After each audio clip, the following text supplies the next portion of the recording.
Kati Anything. Hey everybody, welcome back to another episode of Ask Kati Anything. I am Kati Morton, licensed marriage and family therapist. I'm your host, and we will be answering 9 mental health questions today. Now, if you're looking for an opportunity to connect more intensely with our community, or you have questions you want answered, you can head on over to my Patreon page. That's Patreon, patreon.com/Kati Morton. And I have tiers to fit every budget. We have live streams over there, extra videos. There's a Discord server. There's all sorts of good stuff. Without further ado, let's jump into the questions. And question number 1 says, "Hey, Kati, I have been in therapy for the last 3 years, and I have made some small improvements in myself, but there's something I still struggle with, and I'm a bit confused. I'm super attached to my therapist with a big fear of abandonment, overwatching any small detail in her voice, tone, or sentences that might bring her to leave me. And when I find it, I overreact with great fear and then a lot of anger towards her first and then towards myself. Luckily, I've learned that I do that, and with some time, I am able to bring myself out of that state and talk about it in a more calm way. But the situations keep coming, and I hate myself for doing that. And I'm so scared she'll be frustrated with me because I keep doing it. I've talked to my therapist about it countless times, but as much as she reassures me, I keep going back to that state that I can't control. I do have emotional neglect, especially from my mom, and trauma in my past, and also signs of depression. Is this attachment issues, or is it some BPD traits, or both? What's the difference? And how can I make myself understand that she's not going to abandon me and bring down the hypervigilance? Thank you for all that you do. Since I've discovered your podcast, I'm learning a lot and I don't feel as lonely. Love from Germany." Oh, I'm so glad. A lot to unpack here. Okay. Let's start with the question about attachment issues versus BPD traits, or both. Okay. Now, attachment issues means that our primary caregiver, that usually is our mother or father, but it could be a grandparent, an aunt and uncle, a nanny, depending on how you were raised. It's the primary, meaning the first person that you come to rely on to take care of your needs as a child. For most of us, that's a mother or a grandmother or somebody like that. But for some of us, it's our father, it's an aunt, like I said. But our primary caregiver was either abusive, neglectful in some way, or inconsistent. Maybe they worked away from home a lot, or sometimes they would come and comfort us, and other times they'd be really agitated. Maybe they were an addict. When any of that comes into play, we can have attachment issues. Now, attachment, they believe, is formed within the first year of our life, because that's when we rely most heavily on that primary caregiver to help meet our needs. Okay? And so if anything isn't met, if the way that our parents interacted with us, our primary caregiver, engaged with us, wasn't healthy, wasn't helpful, could have been harmful, we can go out into the world looking for other people in a way that's not healthy, meaning that our primary caregivers helped us create this like blueprint for relationships, which could be good or bad, right? Let's say they were inconsistent. So we believe that relationships mean that we can't really count on other people to show up, because sometimes they do, sometimes they don't, sometimes they're nice, sometimes they're not. So when we go out into the world, we assume other people are going to interact with us in that exact same way. And we can even find ourselves more attracted or comfortable with people who are similar to our primary caregivers, even though that behavior was hurtful. And so that's kind of what attachment issues means. And it can play out in a lot of different ways. Obviously, I'm doing an attachment workshop at the end of July, the 21st and the 28th, 2 hours each Friday, to walk through this in more detail, because there's so much to attachment issues. But that's what that means. BPD traits is a lot more. Now, I know I talk about BPD stands for borderline personality disorder, for those of you who don't know. But when we have BPD, the fear of abandonment is just one piece. Now, yes, I believe it is like one of the key pieces in the key symptomology, meaning that we fear, whether it's real or imagined, we fear that someone is going to leave us inevitably. And we worry so much about that we can act out in a ton of different ways depending on how our BPD affects us, okay? In my mind, that's the overlap between attachment issues and BPD, is that could be that fear of abandonment. And that in attachment issues, I could argue maybe only applies to certain attachment styles, maybe more of the like anxious attachment. But again, everybody's different. So that's one key piece of BPD, where now we're kind of on our own and BPD is different. We can have a difficult time with our sense of self. We can be really impulsive. We can struggle with self-injurious thoughts, self-injurious behavior. We can struggle with binge eating and overspending. We can feel really easily dysregulated. It can be hard for us to regulate our emotions. So you can see that there's a lot, like our relationships will be really unstable. Now, some of them can, again, overlap with a lot of other things. That's why it's important to see a professional to ensure that we're properly diagnosed. But attachment issues have to do with that primary caregiver. They have to do with that fear of abandonment. It could mean our relationships are confusing at best. But all of the other pieces of BPD are a little bit separate, right? They aren't, it doesn't necessarily mean there's attachment issues there. But I could argue, just in the way my brain works as a therapist, is that many of my BPD patients probably also have attachment issues, because some of that could be, almost part of the same issue or a symptom of the same issue. But then where it turns into something more, like I said, the impulsivity, the difficulty with the sense of self, the self-injurious thoughts, self-injurious behaviors, those things can be kind of, it's on its own. Now, obviously, everybody's going to be different. It's important to get properly diagnosed, but I don't believe that what's happening here, this intense fear, I don't think it is BPD, but I don't know about other symptoms that you have. I don't know about other behaviors that you're experiencing. So until I have that information, it's really hard for me to discern where it's really coming from. But clearly, there is an intense fear of abandonment in your life. And I would assume it's because of the neglect from your mother. And that's why it's coming up in therapy. Now, from my perspective, the best way to manage this so that it will go away is to do some of that inner child work.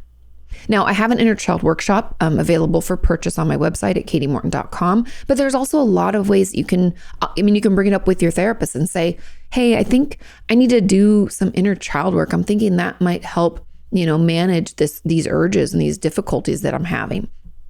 You can bring that up. There's workbooks online. I have them in my Amazon shop too, at amazon.com/shop/Kati Morton. You can find them there. You'll see the ones that are inner child related. There are a lot of ways that we can work on this, but I think that that's really where it's coming from for you, because it's from that neglect. And so there's probably a huge part of you that believes that anybody that you care about and that you love deeply and that is important in your life is inevitably going to let you down and neglect you, leave you, abandon you. And so that deep-rooted fear, and it's arguably been proven growing up, it's showing up in therapy. And until we listen to younger you and where that feeling or urge is coming from, it's going to keep coming up over and over because we still don't feel heard. Essentially, when I think things play out in therapy, like whether that's transference in some way, fear of abandonment, we can lash out and pick fights with our therapist. All of that is just indicative of something that we're going to need to work on, right? Because therapy is like this safe space to finally really dig into how we're feeling, what we're going through, and all that jazz. Does that make sense? It's like, because therapy feels so safe, all the things we experience in our life and in our other relationships is going to show up there. And it can't even show up in a more intensive way because, again, therapy feels so much safer in ways that maybe we've never felt before. So that's really my encouragement and my advice is to initiate some of that inner child work. Start listening to younger you, understanding where she came from and what was happening to her and how maybe out of control she felt, and understanding and navigating that fear of abandonment. What does she have to say? Because I think it's kind of like we're acting out of, in therapy would say, you're acting out of an old narrative. What that really means is we're acting today things that happened to us years and years ago. So we're acting out of an old story, an old experience, an old memory. And we can't move past it if we don't identify what it is and acknowledge it and see what maybe we're needing as a result. Does that make sense? I hope so. Now, there were lots of comments on this. As an add-on, I realized I have fear of being abandoned by my therapist too, and I can tell how it feels. I brought this up during our session and we understood that it's linked to my childhood. But the thing is, I've never seemed to get validation or reassurance from my therapist in this regard. or for my other fearful thoughts. For context, I'm working on childhood sexual abuse, and I really want to be seen, heard, and validated by people around me because that makes me feel connected and that I'm not a terrible person for having gone through such experiences like the childhood sexual abuse. When I don't get this validation, I feel hurt and disappointed. How can I overcome this fear of being abandoned and needing to be validated? It's interesting that you're not getting that from your therapist, and I can see both sides. Because we have to be able to give it to ourselves. It's that inner child work piece. It's that ability to have a conversation with younger us and work to heal and offer the things that we needed that we didn't get. And I know we think, oh, but once I get it from someone else, then I feel better. But then you're going to need it again. It's like this empty well. It's like we're filling a bucket that has a hole in the bottom. And the only way we can seal up that bucket is by doing it ourselves. And I know everybody says that sucks. Why do you always say that it has to come from us and we have to give it to ourselves? Because we cannot control other people. Other people, we can feel like they're not trustworthy, or we don't believe them, or we can argue back. It'd be hard for us to take a compliment or take their reassurance seriously because we can think they're just doing us lip service or whatever the reason, right? And so all in all, even though we're getting this outside validation, it doesn't actually feel validating. The only way is to go back in time in our brain, talk to younger us, figure out what it is we needed, and offer that to ourselves and do some of that healing on our own, right? We can't have other people do it for us. We can't have other people people telling us things now isn't going to help younger us, but us listening and taking different action that younger us will be proud of, that's all very healing. Does that make sense? And so it's like, essentially, we can't get enough validation from other people. And we're going to keep having that need until we work on younger us. The part of us that probably feels like we're not enough and we're too sensitive and everybody's always going to leave us and we're not lovable, right? We have all of these maybe deeply held false beliefs that are impeding our ability to move forward and to not, again, act out of those old narratives or those old experiences. It's like adult us is acting in the same way as 5-year-old us, as if that's happening to us now, right? Because we haven't processed it. And so really the best way to do that is to go back in time in our brain through inner child work, have loving conversations, or maybe even angry conversations. There's a lot of us who feel really mad at younger us. Like, how could you go back to that abusive situation? Why didn't you leave? It's important that we have those conversations. Younger us will remind adult us of how few resources we had, how hard it was for us, how we didn't know any different. It took us a long time to even realize that what was happening wasn't good, right? Those conversations are really key and really healing. And that in and of itself will help us offer the validation to younger us to say, wow, that was shitty. I'm so sorry that happened to you. I hate that we went through that, but know that you're okay now. We're okay. We make it through. Don't worry, right? And now that feeling seen, heard, and validated is where it's really at. And that will remove this urge from your current life. But in the meantime, I encourage you to let your therapist know that this is coming up and that you're seeking a lot of that and you don't seem to get enough of it. Talk it out. Maybe your therapist can offer you some. Like I was saying earlier, I can kind of see both sides of it. I can understand a therapist's urge to want to validate you because they want you to know that you are important and how you feel is okay and all that good stuff, right? Help you feel seen and heard and validated. But there's also a piece of me that understands if your therapist isn't, because you need to offer it to yourself. And as therapists, we don't want to get in the way of your healing and work harder than you are. And so she may not be offering you that reassurance or that validation as a way to encourage you to give it to yourself. Also probably knowing that no matter how much she gives you, it's not going to be enough. Okay.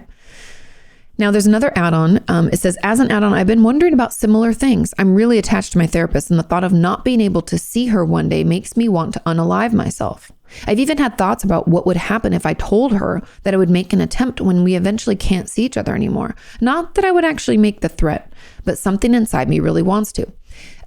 You want to because you're hoping to elicit a response that helps you feel cared for, validated, important, right? Maybe you're wanting attention. Again, attention is not a bad thing. People always say that, like, oh, you're doing it for attention. That's not a bad thing. We do a lot of things in our life for attention, and attention is a basic human need, okay? But that doesn't mean that we should continue unhealthy or unhelpful behaviors to get that attention. Just know that needing that is okay, okay? I also have a lot of trauma from emotional abuse and neglect with various traumas. I've struggled with fear of abandonment and self-harm since I was 15. I've also wondered a lot about BPD recently. I have a lot of the symptoms, but I'm good with boundaries. Even if I wish I could cross them sometimes, I don't actually do it. And I direct all of my feelings at myself and self-destruct. Sounds maybe quiet BPD, instead of expressing my feelings at others. What are your thoughts on this? Could it be quiet BPD? It could. I'm scared to even bring this up since it's not considered an official subtype. And I know my therapist can't diagnose me anyways. Different rules where I'm from. Gotcha. Okay. So let's dig into this. Now, I think the not wanting to, if you can't see her again, like thinking that in the future you won't be able to see her again makes you want to unalive yourself. There's so much to dig into here. I would let your therapist know that the attachment to her makes it hard for you to imagine not being able to see her, and it makes it hard for you to want to live not being able to see her. Let her know that you're not actively suicidal, unless you are, but let her know that like that's not where this is coming from, but you need to figure out like why you're feeling so intensely. My hypothesis with this is that, again, your therapist is the only consistent person in your life, the only loving, caring person who helps you feel seen, heard, and validated. And all of that's so important. And therefore, the thought of not having that is like devastating. And what that tells me is that we still have some work to do so that you can find not only other people in your life that offer validation and support in a real way, just like your therapist does, but also going back to what I said before with the other parts of the question, some of that inner child work where we get to know younger us and we listen to him or her and we allow them to tell us what they're thinking and feeling and what they need. And then we do our best as adult us to offer that to them. Now, is that going to be easy? Snap your fingers, it's done? Of course not. It's going to take time. It's something you can do with your therapist. You might want to mention that to her to let her know that that's something that you would like to work on, because I believe that that will assist with all of these things. However, the symptomology does sound a little bit quiet BPD to me. I have a video about quiet BPD. You can just put in quiet BPD Kati Morton into the YouTube search and find it. You can pull that up and see if that lines up for you. Like you said, your therapist can't diagnose you, but if you're wanting her to tell you whether or not she thinks something fits, you can let her know you're thinking about this and you think it might be BPD, but kind of like more of an anger in, which people online call quiet BPD. Obviously, it's not its own subtype or diagnosis, like you said, but that might at least be a little more validating and she can offer that to you. But I do think maybe some of the, like you said, you're good with boundaries, but you wish that you could cross them. And so it's almost like instead of lashing out, you lash in. So you don't cross those boundaries, but you might do things to yourself. And like you said, self-injure and like self-destruct, like you do things internally. And so I am suspicious of the quiet borderline. I think it could possibly be that. Yeah. And especially because of the trauma, and emotional or abuse and neglect, it definitely could be BPD. It could be quiet BPD. You could mention it to your therapist and just see what she says. Again, we're not waiting for a diagnosis. We're just wanting to feel validated, feel seen and heard. And that's okay. Okay, let's move on to question number 2. This question says, hi, Kati. I have a question about suicidal ideation, or SI. Recently, I've been having thoughts that I want to attempt suicide, even though I don't want to actually succeed. I don't understand these thoughts because usually when I'm dealing with SI, it's because I actually think I don't want to be here anymore, or I would just like to have a plan as a backup in case things get worse. Why could I be feeling the urge to attempt, almost like it's just because? And what do I do about it? Thank you. Side note, my therapist does know about my regular suicidal ideation since it got way worse after I almost died in the winter from other things. But this is a new kind of thought that has been happening over the last week or so. Also, the plan that I previously had was removed. And although I have access to other things, I'm not sure how bad it would be if I accidentally went through with it. Not sure how high risk I'm considered at this point. If I was your therapist, I think it's moderate, but you'd have to let me know. I mean, obviously your therapist is going to ask you if you have the means, if you have a plan, is the threat imminent? Or is it a thought and we're not really going to act on it? It's just there as an option. That's how I think of suicidal ideation. Like it's an option or it's like a fleeting thought. Okay, now to the questions. Why could I be feeling the urge to attempt? Now, because you said you don't actually want to succeed, a big part of me wonders if it's that need for attention and wanting people to acknowledge the pain that you feel. You might feel like no one actually understands how bad you feel, and you might need some of that care and attention, and you're looking for it. Or like a cry for help. I think somebody in the comments below this said it sounds like it could be a cry for help. Like we're trying to express to people how bad we feel. And often, again, needing attention, needing support is not a bad thing. It's a basic human need. And some of us, aren't sure how to go about it. And we aren't sure if we're really worthy of getting the attention that we need or the support that we need. How many of you tell me all the time, like, I'd like to reach out, but I just don't feel like I should be taking time from someone else being able to get therapy. Or like, I've been in therapy for a while and I feel like I should be healed already and I shouldn't take this hour from someone else, right? We do all this like minimization and validation. Someone else should have it. And I think that part of that is like kind of what's going on here, where you think like, I'm not really worthy of this. I'm not worthy of this care. And I need someone to tell me that I am, because I'm having a hard time. This is my cry for help. I'm really struggling, but I don't know how else to express that. And so as far as how, like you said, I'm not sure how high risk you're considered. It's at least moderate, but I would let your therapist know that this is happening. I mean, they're going to ask you all those questions, and obviously no one wants to go into the hospital, but if that's the safest place for you and you feel like that might be a good choice, that's fine too.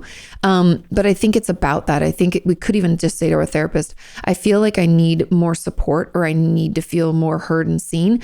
I find myself just like screaming out for help. Like my self-injury patients do this too, where they self-injure and will make it more visible, do it in a place maybe they normally don't, because it's their way of like saying to the world or people in their life, like, look how much I hurt.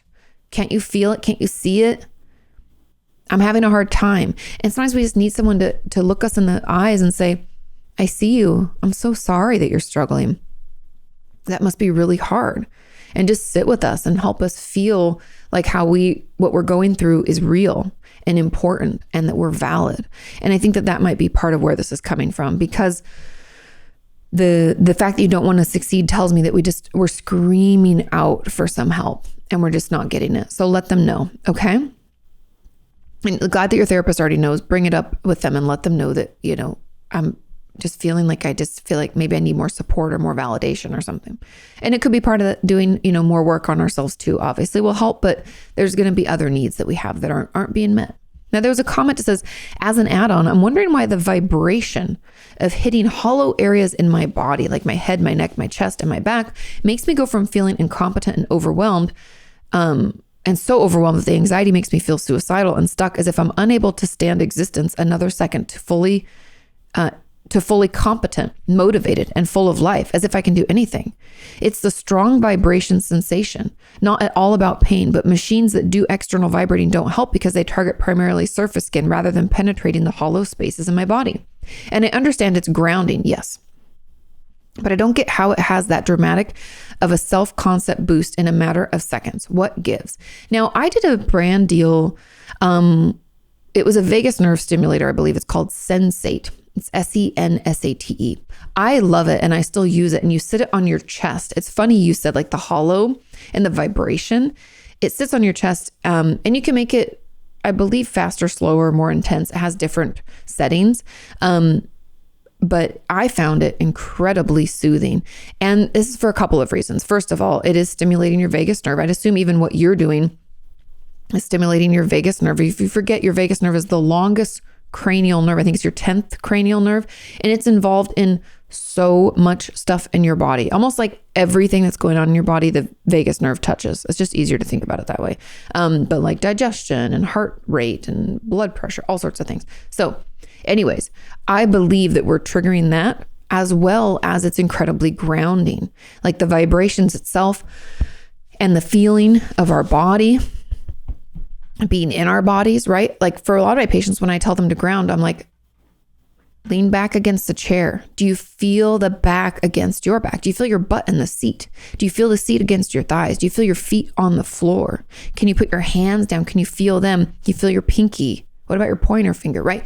We can walk ourselves through to help us get back into our bodies. And I think that's what's happening here. But I believe that it's that vagal nerve stimulation potentially that is snapping you out of the overwhelm and anxiety. Not to mention that even just the act of movement shakes out some of that queued up energy, and the vibrations could help you feel like it's kind of like moving out your fingertips. It's almost like you're doing like a full body shake without really doing a full body shake.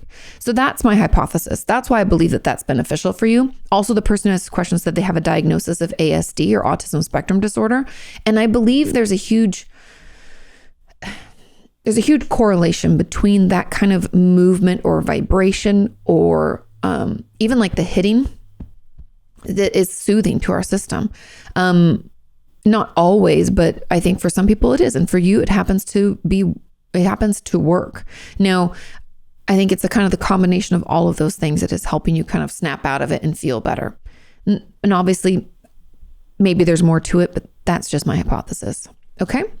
Another comment says, literally me.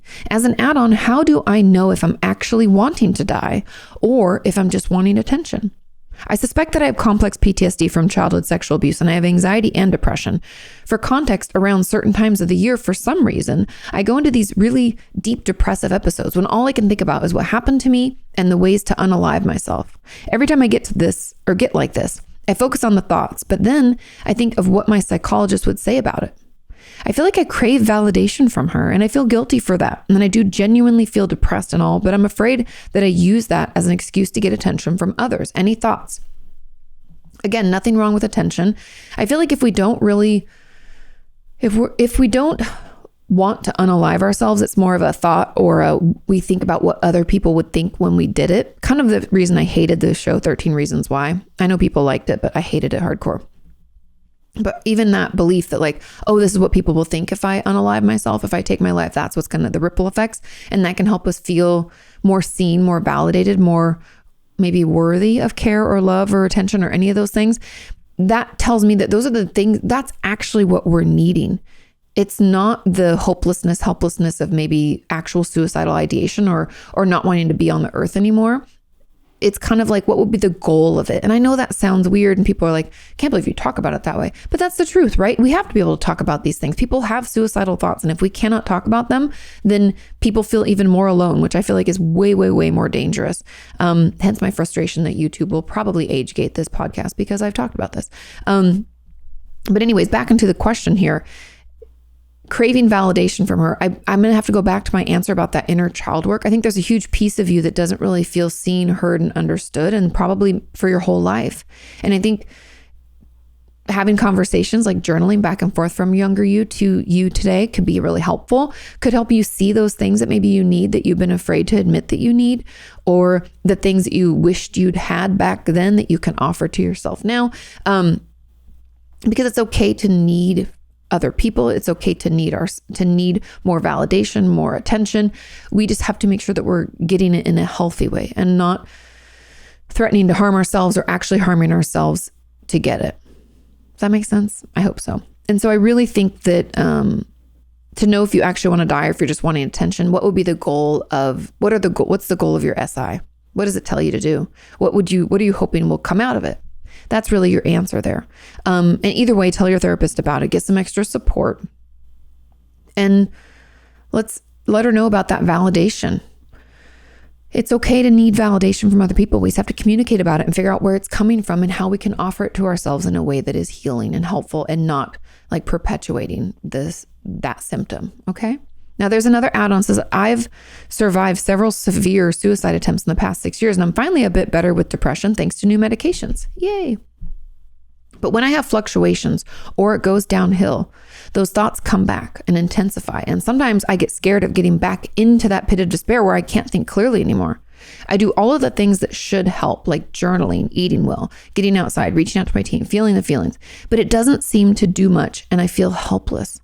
I don't know what to do about it. Okay. So, do we have any ideas? I have a couple of questions, I guess.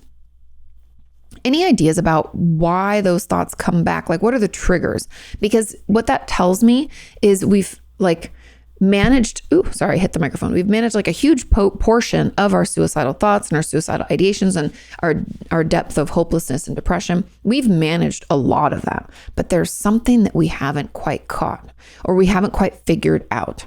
And so I would kind of be a detective. Don't be judgmental, just be curious about what leads up to these specific instances. Because you're saying like, I'm doing all the things, right? I'm journaling, I'm eating well, blah, blah, blah. Like you're doing all those things and that's great, but it's not helping with this. So we might need a different set of coping skills for this particular thing. Maybe that means we need to journal more. Maybe that means we need to do impulse logs. I don't know, but talk to your therapist or even just think about it on your own.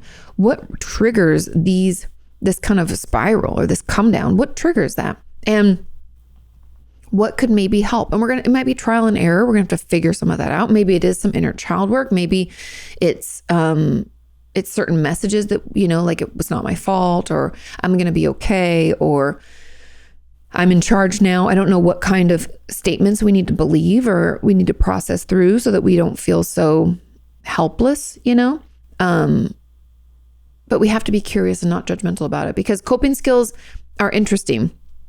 Certain kinds work for certain types of symptoms, and we're going to maybe need others for this particular symptom. We just have to learn more about it. So be curious about what's triggering that. And not judgmental, because you just said you have fluctuations, it goes downhill and they come back. And so what causes that and how can we better prepare for that? Okay. Let's move on to question number 3. And that question says, "Hi, Kati, my therapist is Mint. I've been seeing her for 2 years, but I've recently found out that the girl I'm dating also sees her for weekly sessions. I'm in a bit of a pickle. I know it would be a conflict of interest for her to see both of us. It wouldn't, but we'll get into that. But I don't want to give either of them up. Should I keep the relationship a secret from my therapist or come clean and risk her terminating our sessions?" Okay. So much to unpack here. The girl that you're dating is seeing your therapist. That doesn't really matter. I know it feels kind of, but your therapist isn't going to confirm or deny that she's seen her. She's not going to tell your girlfriend that she's seen you. We can't. That's called confidentiality. If someone calls me and says, "Hey, are you seeing my girlfriend or my husband or blah, blah, blah?" I say, "I cannot confirm nor deny any of my patients. I am so sorry." And then click. I'm going to hang up on you because you're an asshole. Why are you asking me? So you can keep seeing your therapist, and it's not a conflict for her. You're dating this girl. It'd be different. The way that maybe the confusion lies in like couples counseling. Now, what would be a conflict is if your therapist was seeing you and your girlfriend as a couple and then seeing you on your own. That's a conflict, because as a couples counselor or therapist, your patient is the couple, and to see one individually can pull you in that direction. You're supposed to do what's best for the couple itself. Does that make sense? Or it could be a conflict if you're seeing, it's mainly in relationships when you're seeing like the couple and one individually, but you could see both members of who are married and see them separately individually. It would just be that couple, or when you're seeing them together, where they should have their own individual therapists. That's really kind of where things get a little muddy and ethically it's questionable. But she does not have to terminate your sessions. I would let her know about that relationship. She's not going to confirm or deny that she's seen your girlfriend. That's just how we are. That's confidentiality. So you can keep her. Don't worry. I know maybe there's been some confusion around that because I've said things about like how it wouldn't be right for a therapist to see a couple and then to see one member of the couple individually. Or, you would just see the couple and then you'd refer them both out for their own individual therapists. Okay. I hope that helps. Let's move on to question number 4. This question says, "Hey, Kati, I asked this a couple of weeks ago, but I was quite late to the party, so I thought I'd ask again." Good. Continue to ask. It's totally fine. "A few weeks ago in an AKA episode, you said, our brain doesn't know the difference between us visualizing it and it really happening. It doesn't when we're trying to prepare. When talking about ways to combat stage fright, yes. I may be taking this out of context, but I have a lot of repressed memories coming up since starting therapy a few months ago, and I don't want to believe that they're real." This isn't the same as visualizing, by the way. "Could these just be something my brain came up with once and has rolled it into with it since thinking it's a memory? No. Visualizing it is when we purposefully, we close our eyes and we imagine that we're doing a certain thing. I'm visualizing myself take that exam and ace it. do that presentation and kill it. Give that talk at that event and have everybody give me a standing ovation, right? Or play that sporting event or that musical instrument at the, like whatever it is. When we have to do something that we're very stressed about or we want to do well, we can visualize ourselves walking through that entire thing. But we're doing that purposely when we're awake, and we're doing it consciously to walk ourselves through so that we feel better and we feel less stressed about the thing that we're doing. Okay. Hence why I talked about it with stage fright. Like if we imagine ourselves giving, playing our instrument in front of everybody or singing or whatever it is, or, whatever thing we're trying to do, we prepare by visualizing. Repressed memories come up without being triggered. They can be triggered. That's not the right word. I meant they come up without us purposefully going back and trying to create them. That's not what a repressed memory is. A repressed memory is exactly what you're talking about. Like they're just popping up since you're in therapy because you're opening Pandora's box of your history and your past and your experiences. And then you're like, and more things are being recalled. You could even compare it to the fact that I had talked to my brother recently, and I was mentioning something because they've been going through at my grandparents' house and through all the items. And I was like, oh my God, Nicole, I saw this thing. Do you remember when we would play that game? And he's like, oh my God, though, do you remember when we took it to our cousin's house? Right? Like he has other parts of the memory. And I'm like, oh my God, memory unlocked, right? It's like memes that show up and I'm like, oh my God, I forgot about that commercial or that game that I used to play, right? Those are the repressed type of things. And I'm not talking like those were repressed for any reason other than I just didn't, we don't have 100% recall. I don't know if I've ever mentioned that, but it's important to know that nobody remembers everything. That's a lot, right? But repressed memories are things that you would never have said happened to you. You didn't even, maybe I don't even have any memory for like 3, 4 years, 10 years of my life, who knows, right? And then as you start working in therapy, they pop up on their own. These are not visualizations. They're not the same. Visualizations are done consciously while we're awake on purpose to help us better prepare mentally for the thing that we're going to do. And just so you know, you can read newer research as well, but even when Bessel van der Kolk wrote Body Keeps the Score and even did a revamp of it, research still proves that we can trust those repressed memories, okay?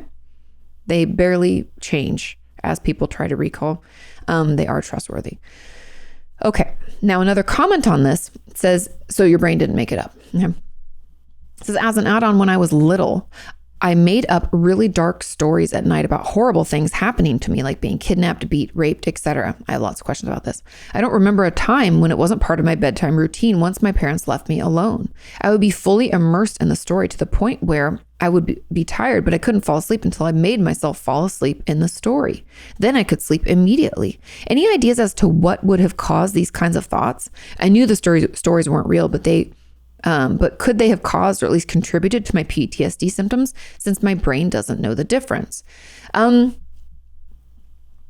really. I have a lot of questions about this. First of all, I'm curious if you needed more attention. Were you neglected as a child? Because whenever we dream or like make up really dark stories when we're younger about being kidnapped, beat, raped, all those things, were we neglected?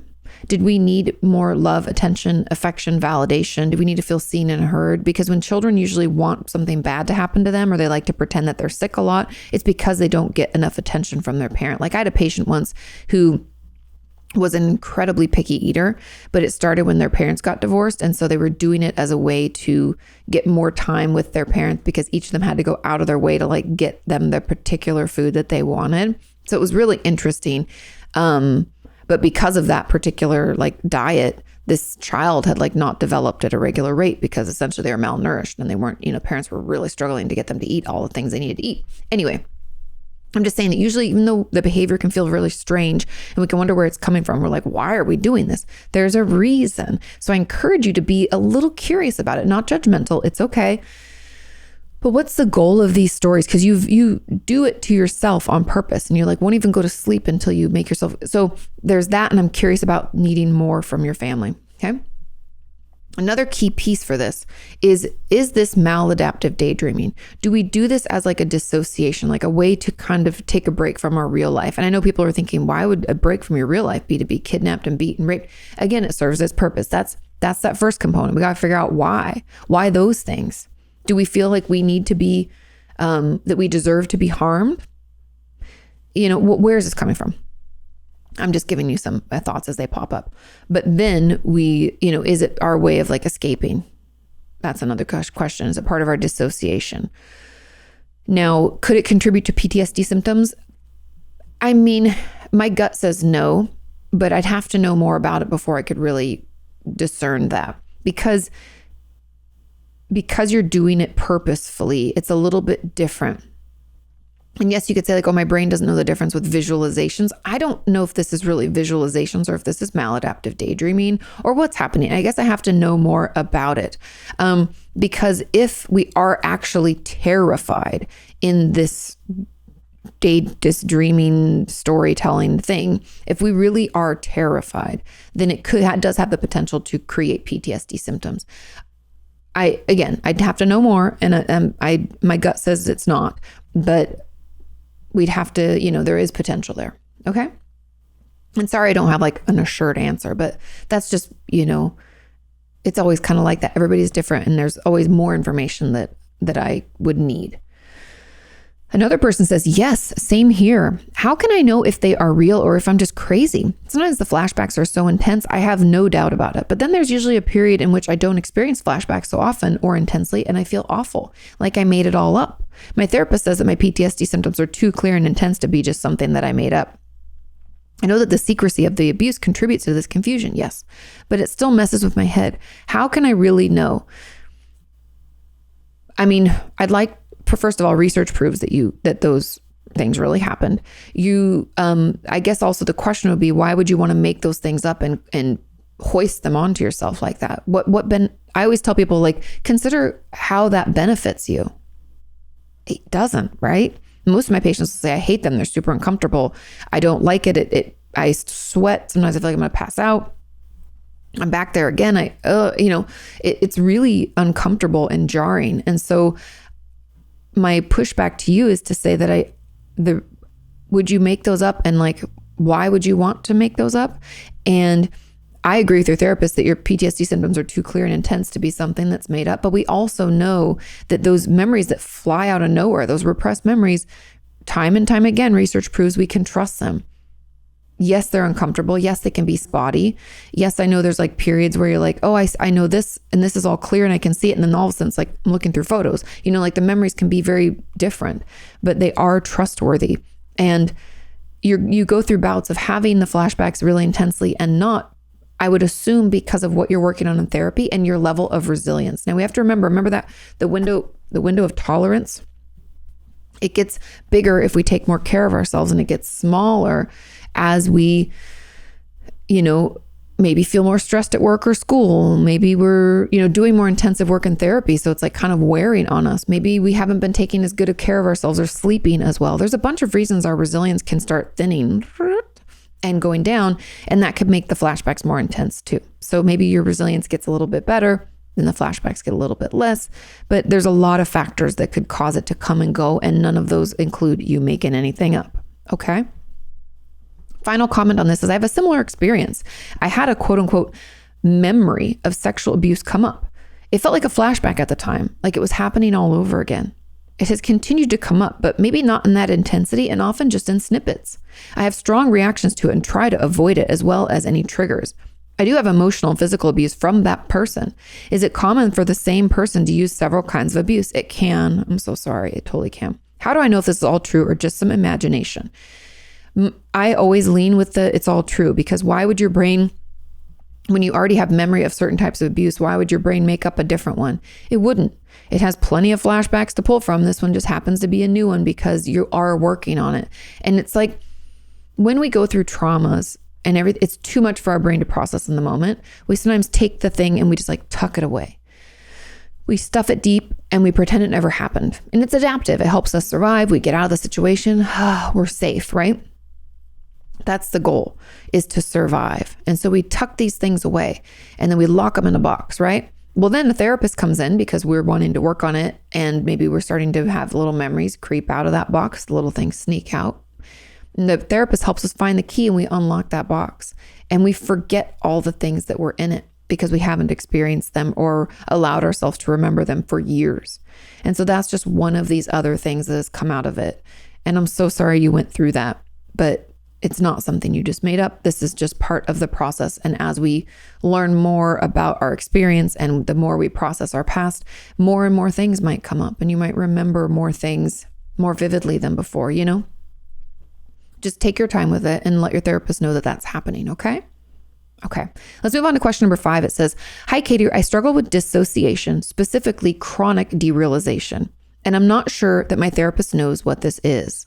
When I told her about it, she became obsessed with parts work, but I don't have DID. That's not the same, but we'll get into this. I just feel really spacey.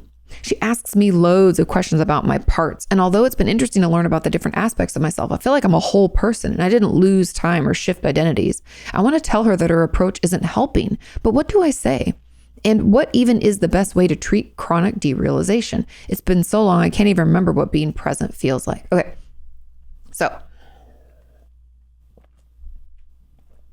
parts work is not what you're thinking. Parts work allows us to see the different parts of ourself that exist usually as an adaptation from our past experience, okay? What I mean by that is we can have different parts. How do I explain this without getting too into the weeds? Okay. When we go through life, we can have different parts, or if you want to call it versions of yourself, you can call it that. But in parts work, what that means is we can have like a protector part, a childlike part. We can have the intellectualized like work part, right? There can be a ton of different parts. And I'm just making those up. Everybody's different. Everyone's going to have different amounts of parts. And I forget all the different, I don't practice parts work, so apologies, but there's a ton of different parts that they work with you with. And this is essentially because I would assume your therapist sees your dissociation as a protective part, and she's trying to help you identify it and acknowledge it and figure out what purpose it's serving. So it's supposed to be helpful.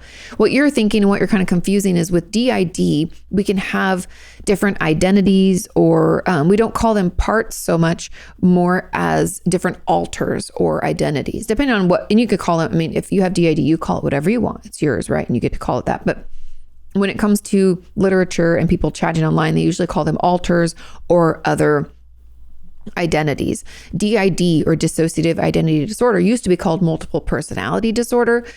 I don't hear people call it different personalities very often anymore, because I think that's just doesn't feel like it captures what's going on. So the parts work has nothing to do with the DID, except for the fact that I think she believes that your dissociation is a protective part, and she's trying to help you kind of identify and not disengage it, but help your body to understand that that part doesn't need to work as hard anymore. Does that make sense? Now, again, I don't practice parts work, and I could dig into it and give you a lot of the nitty gritty if I had done some research about it. But I do know that it's not the same, okay? And I can get the confusion because of the ways, the terms people use to describe the different alters. But regardless, you don't feel like the parts work is helping. Now, other approaches that I find to be really beneficial for dissociation is a ton of grounding techniques and trauma-specific work, if there's a trauma in the past. Now, I don't know, but a lot of my patients who struggle with dissociation have had some kind of trauma or overwhelm. And so finding ways to regulate, EMDR could be another helpful one, but finding ways to calm our system down and help us feel heard and remind us that we're here, and helping us reconnect with our bodies. It could be somatic experiences, another one. But any of those like trauma-based modalities I find to be the most effective. And all of that includes some grounding. And that's the dissociation is you're pulling away because you're feeling overwhelmed. And so honestly, my first goal would be for you to notice when, because you say don't even remember what being present feels like. I'd want you to track your dissociation and let me know if it gets worse and better throughout your week. If you feel like it's really heavy, I want you to note when that was, you know? If it feels lighter, I want you to see if you can note when that was. If you can't, and all that feels really overwhelming, we might need a more intensive trauma work. We might need EMDR or something like that. But again, remember, EMDR doesn't work if we cannot be present at all. So the fact that you said like, I don't remember what being present is like, makes me believe that EMDR might not be where we're at yet. But one of the other types of therapies for trauma could be beneficial, like basic talk therapy, schema therapy, somatic experiencing, trauma-focused CBT. There's a bunch of different types of trauma treatment out there. So that would be what I would lean into. And to tell her that the approach she's using isn't working, you could just say something to the effect of, I know we've been doing this parts work stuff, but it's really just, I don't find it helpful. And you could even say like, hey, can you explain to me how it works? And can we try something else? That's okay. As therapists, it's like we have a big, huge, like, I don't know, like a key ring the size of what a janitor would have with like a million different keys on it. And we're trying to find which one fits best for you, which one helps you unlock, the secrets maybe you've kept hidden and the things that you've stuffed so deep down that you feel the need to dissociate all the time.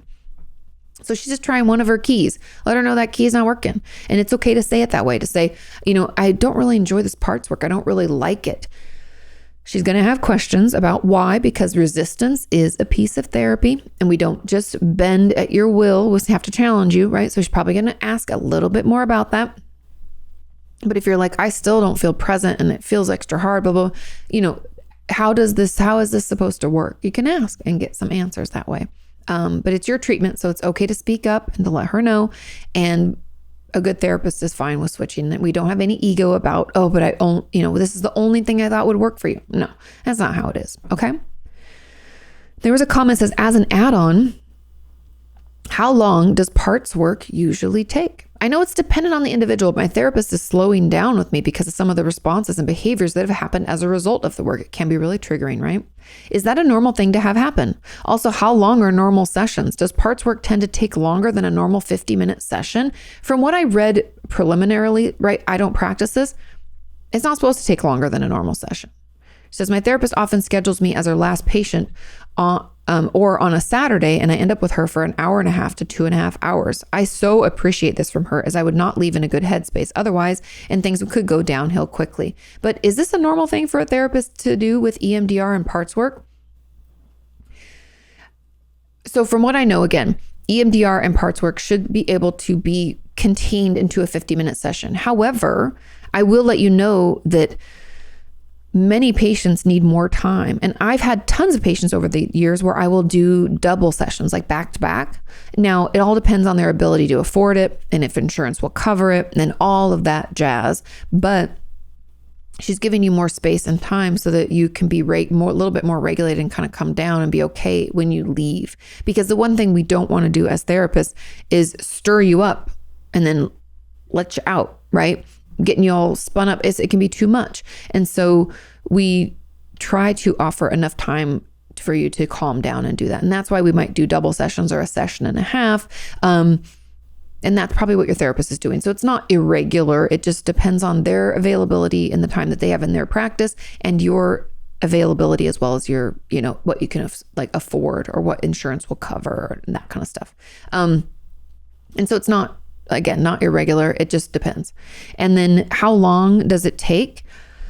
Everybody's different. I mean, it could take 6 months. It could take a year. It depends on your ability to stay present and to be able to do the work and to push through. A lot of therapy just depends on our ability to weather it, like our resilience and ability to do the things. And a lot of that has to do with what's going on in our life in the moment. So like you could be cruising through fine and then you got to take a break. Like even recently, in my own therapy, we were cruising along and processing a memory, and I successfully processed my first memory. Yay.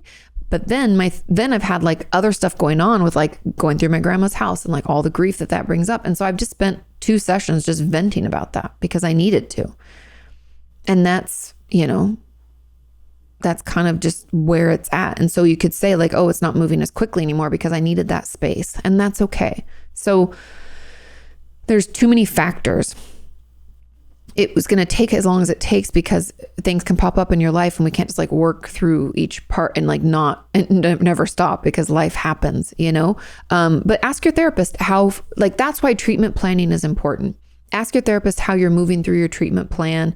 And, if they feel like things are progressing, how long has it taken you to get to where you're at in that treatment plan? That could give you an idea of how long it could maybe take for you to get out of it. It's okay to ask those questions and to gauge your progress because we all need that to stay motivated sometimes. And that's why treatment plans are really important. Okay.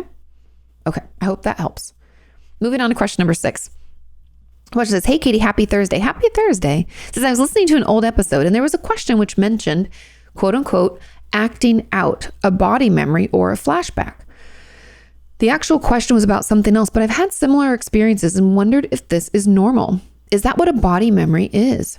I've never heard anyone talk about it. And interestingly, I've only seemed to remember the very start and then become aware later that it stopped and I'm actually just lying there, probably dissociated. It sounds like you're dissociating.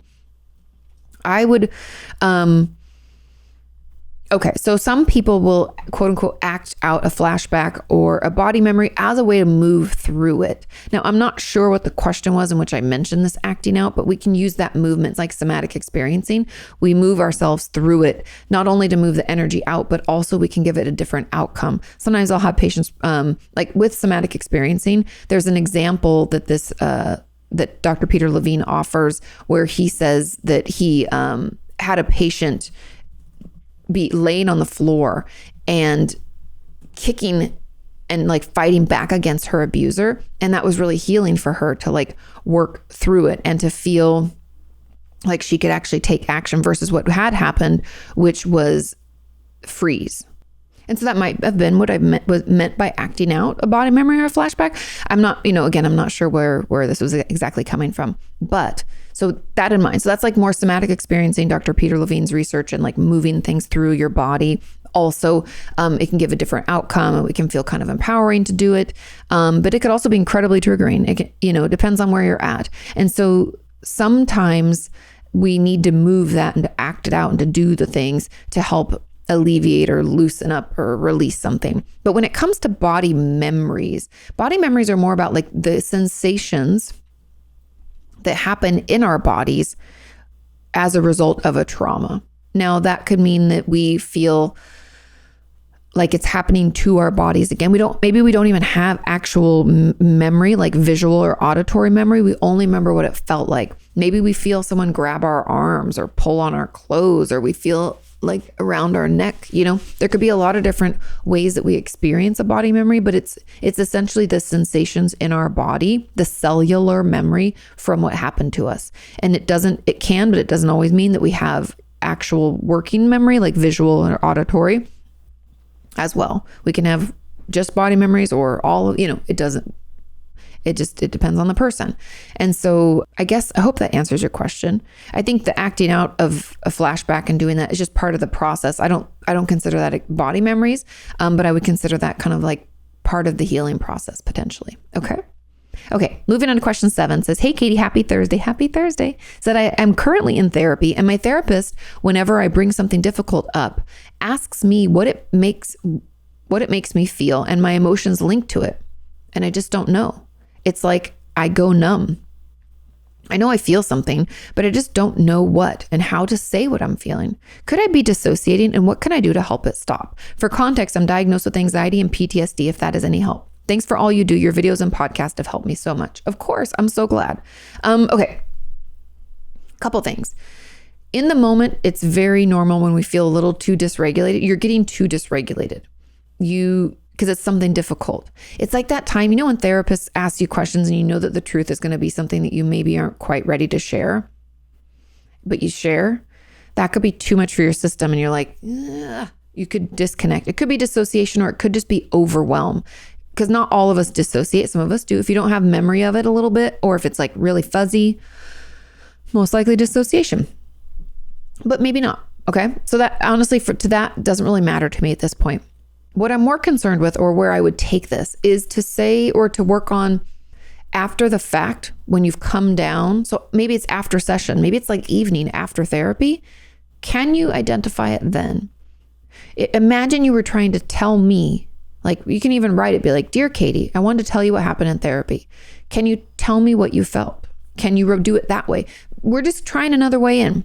Sometimes when we feel locked up and we feel numb, we have to try to find another way in. And that can be one of the ways. We just try to tell somebody about it. What's the experience that you're having? How does it feel?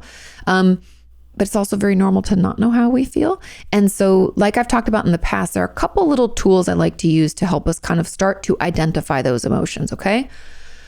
First, and I'm going to start from the most, let's say it's so incredibly difficult for us to identify emotions all the way up to where we kind of are able a little bit. Okay. So let's say we can't even identify an emotion. I don't even know what the hell that means. I have never felt anything in my life. What emotions?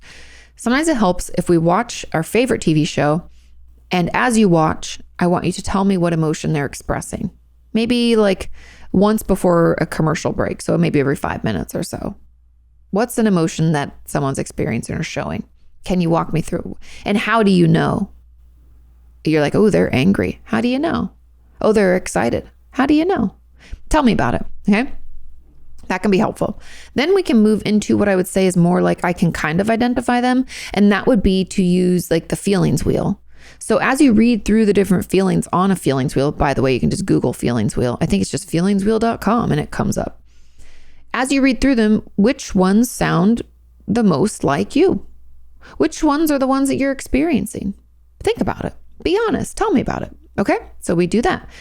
Then if we've done that, then another tool I use is once we have those feelings wheel emotions identified, then I want you to describe them to me. Okay. So that feeling is exhausted. How does that feel? If you don't use the word exhausted, imagine I don't even know what that word means. Like English is my second language. Then how would you tell me what that means? So that's kind of how I would work our way through it. And hopefully some of that helps. It is normal for us to be disconnected. Disconnecting from feelings and emotions keeps us safer sometimes when we've been abused or we feel overwhelmed. And so take your time working through this, but hopefully that helps you a little bit get more connected. Okay. Because numb isn't a feeling. Numb is the absence of feelings. And feeling anything, I also want to just caution you, not even caution, just make you aware that feeling anything, if we've been numb our whole lives, is going to feel like a lot. But trust me when I tell you, it's not too much. You're going to be okay. We just have to get kind of used to the sensation of feelings since we haven't had them for a long time, or allowed them is really what it is. We've had them. We just haven't allowed for them. Okay. Let's move on to question number 8. This one says, hey, Kati, can a person have a very low self-esteem and at the same time look down on other people and criticize them? Of course. I believe it has to do with the fact that we feel so shitty about ourselves that we're like oozing negativity that we can't help but throw it onto other people. It's almost like the old saying, like misery loves company. When we're having a hard time, we want other people to have a hard time. Now, we might not realize that we're doing it, especially if we're in such a dark place. I always remember my second year of college when I had to withdraw from Pepperdine for a semester because my grandpa pulled the funding right before he died. He got senile and weird and it got bad. So I had to withdraw and I was so unhappy, you guys. It was so last minute. I had to drive back home or fly back home. Yeah, I put myself in storage. It was just a shitty time, you guys. I hated everything about it. I didn't want to be there. I didn't want to go back there, I wanted to stay at Pepperdine, which I ended up going back, but I didn't know at the time and it was freaking me the fuck out. So I was in such a shitty place and I was so angry all the time. And one of my good friends from high school had told me about like 6 months into that, or no, not even 6 months because it was only a semester. So maybe like a month in, she was like, you're really hard to be around. And it was hard for me to hear. And I remember thinking, and I might have said something to the effect of like, how do you think I feel? Like it's hard to be me right now. Like I don't even like being me. And I think that's kind of what's going on here is you can feel so shitty about yourself, have really low self-esteem that you can't help but just shit on everybody else because you just have too much. It's almost like more than you should have. And that's another good reason why I've said that if we want to change our view of ourselves and the world, the best way we can do that is when we think something shitty about someone else, force ourselves to come up with a positive thing instead. So like if you're judging somebody, like see somebody walk across the street and you're like, what in the world are they wearing? Right? Judgmental thought, not helpful. Why are we thinking like that? Instead of shitting on ourselves and being like, why are you thinking like that? Stop doing it because that's not going to make it better. Instead, we think of something positive. You know what? They have really nice hair. That's really pretty red color, right? Whatever. You got to think of a positive and you have to say it to yourself in the same way you said the shitty thing. And trust me when I tell you, if you put that into action, you will feel better not only about your environment, but especially about yourself. You'll be a much more pleasant, happier person. Okay. Final question number 9 says, hi, Kati, how have you been? I've been good. Actually, tomorrow, so we're recording this, obviously you guys know I'm weeks ahead, but tomorrow Sean and I go on vacation and I am so excited. Yay. Says, why might I be having the urge to cut? Even though I hate my scars and I know that deep down I don't want to do it anymore. On a surface level, I really want to, but it almost feels like there's no reason for it in those moments when I get the urge. I can be coping well and not need it for that purpose. It's like, I just need to see the blood. How do I manage scars in the summer? I don't want people to see them, but it's hard to be so picky about what I can wear. Thank you. Okay. We're going to have to be curious about this because I'm curious immediately about what purpose your self-injury serves. What does it do for you? Everybody has a purpose. A lot of my patients would say it's a way to express physically the pain that we feel emotionally. I've had patients say that it allows them to care for themselves the way that their parents didn't, right? Because caring for a wound is something a parent should have done. If we were neglected, it can feel good to do that for ourselves. I've heard patients say that the release of the endorphins or whatever, when we do harm ourselves, feels good and they crave that high. All sorts of things. There's all sorts of reasons. And so it's interesting because you said there is no reason for it in those moments. There is a reason. Let's track back. Be curious. Again, not judgmental. Think about it because you don't really want to do it anymore. But whatever the purpose it serves for you hasn't been managed by what other coping skills have come up, or maybe things in your life have gotten more stressful or more intense. Therefore, the urge has gotten stronger. We have to just kind of think about it like that. Like in the same way we would think about someone using another maladaptive coping skill. Like if I was drinking a lot, like the urge to drink is getting really intense. And why? What's happening? What's going on in my life to make me want to do that? And what purpose does that serve? Oh, it's the numb out. It helps me not feel the feelings and I can just pass out and fall asleep or whatever, right? We have to think about it that way versus judging it and being like, I don't know why I'm thinking like this. It's like, okay, what purpose do we think it serves for us? What's going on in my life that could be making it worse right now? Are the coping skills that I used to use not working anymore? That's possible as well. Sometimes they just stop working and we don't really know why. Maybe they've pooped out. We're bored of them. We need fresh ones. I have that video, 25 coping skills for a reason. You can always go back to it. And the comments are constantly being filled with people adding their own. Yes. So that's, and then you said you just need to see the blood. What does that mean to you? When you say that, like why? When you see the blood, what does that do for you? Because that's not a full answer, right? That's part of it. We're on track. Just have to figure out what that does. Is that like, yes, I am hurting. See, proof. I'm bleeding. I'm hurting so bad. Is that what it is? Do we need more validation? I don't know. I'm just hypothesizing with you here, just letting my brain kind of go through its thoughts here. Managing scars in the summer. Invest in, for now, MAC Cosmetics. There's also another brand and I'm forgetting it, but look up online, tattoo covering waterproof concealer. Okay. There's a ton of them. MAC has a great one. They have a lot of colors also. So depending on, you might need two colors because one is on over here and this is like a more tanned part of your arm. And then this one's over here and it's a little more pale. I don't know. But get yourself that, because then when you're out, you can cover it up and people won't see them and you don't have to stress about it. And even if you get in the pool, it'll hang on there. You may have to reapply after. I want to say my friend who was covering up a tattoo for a wedding said that she really got sweaty and she reapplied after a few hours. So I don't know if in the water, how long it's waterproof, but read all the directions. There's even spray ones. There's thick cream ones. That's what I would do. That's my encouragement. We can worry and you can do like laser treatments to smooth them out and get rid of them later. But for now, I think covering them up is your best bet. And I know you might be like, well, I have them everywhere. We'll get a bunch of concealer. It's okay. We put stuff all over our faces and our necks and whatever's. We put sunscreen on. You can put that on. And some of them do have SPF also. So anyway, just something to look at, something to think about. But that's how I would manage them for now.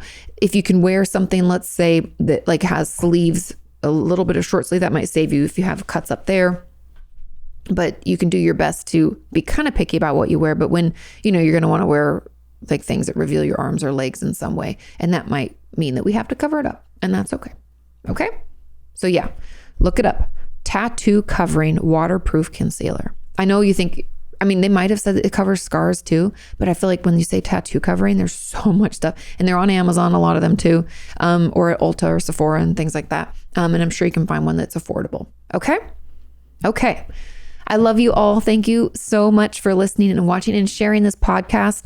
I love talking to you each and every week. Thank you so much for being part of the community. Have a wonderful rest of your week. Do your homework and I'll see you next time. Bye. Kati